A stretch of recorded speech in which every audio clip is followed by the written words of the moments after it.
Hey everyone, welcome back. Is Candy Crush showing connection errors for seemingly everyone or stuck loading no matter what you try on your phone? Here's how to check if it's actually the servers.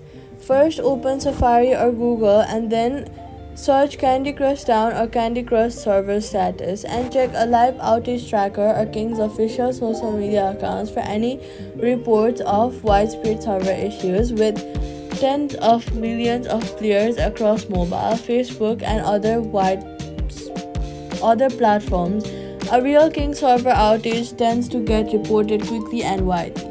If the servers are confirmed up and running fine but you're still having trouble, go back to your own device and then force close the Candy Crush app and restart your phone completely.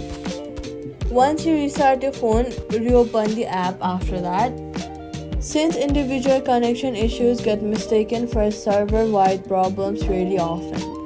If it turns out that servers are actually down, force close the app completely so it's not stuck repeatedly trying and failing to connect, and check every 15 to 20 minutes rather than constantly reopening it, since most outages solve within an hour or two.